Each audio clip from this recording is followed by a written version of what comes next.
Hey, Eric. So great to see you. You too, Ed. Thanks for having me. Yeah. Thanks so much for being here as part of our conversation for War Arts West. Today, I'd love to learn a little bit about you in your involvement in War Arts West. Why don't we start by saying who you are? Hey everyone, I'm Eric Solano and I'm Artistic Director of Parangal.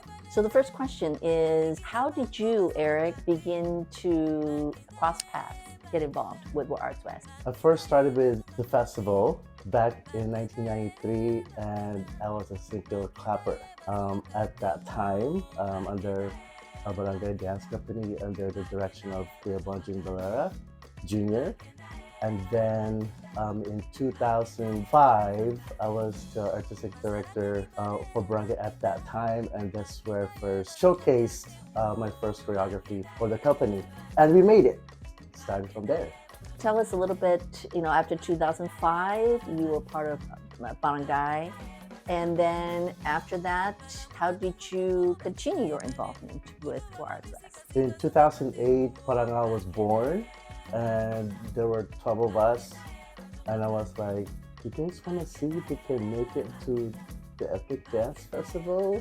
And we did. Back when I started in 1993, it was more of a performance for me. But then now the festival itself is really more of a platform for us to showcase traditions that we don't normally get to see about the Philippines indigenous people, but most importantly, getting to know about the indigenous people of the Philippines. So I know you have been a participant in our Grants Accelerator Program and also the Special Artist Commission Program. Why don't you tell me a little bit about your experience in part of the program and how has that program benefited you in Parangal? Yes, well, first of all, thank you for choosing me and Parangal to be part of the Grants Accelerator Program.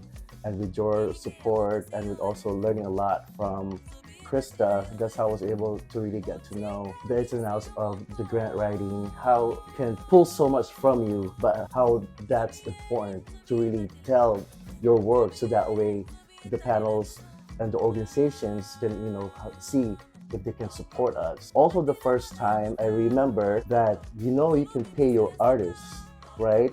So I'm like, what do you mean you can pay your artist? So that really stuck to me. And fast forward 3 years later, we actually gave out our first checks. Don't make me cry. Sorry. We gave out our first checks to the group because I didn't know we could do that.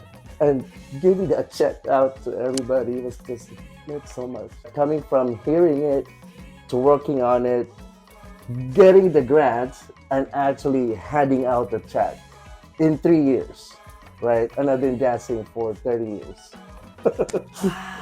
Right? So you really waited 3 decades for this moment to happen, which happened recently.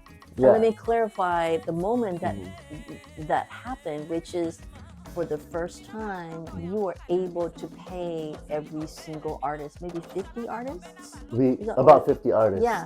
Of the performance that just happened in YBCA, correct? This is your first experience being able to do that. Right. Wow. Before we tried to give payment, 50% after the expenses. Okay, you have $7. We're like, okay, it's not sustainable. So this was like a real first paycheck. Right when you get out the door, right after the show. I'm like, where does this happen? I'm still blown away that still happened. And some people were just speechless. Some people came up, this is also my first check, and I've been dancing for 30 plus years. So the Grants Accelerator Program, through War Arts West support from you, being behind what we do, believing in our work, and now it's just inspiring us to do more.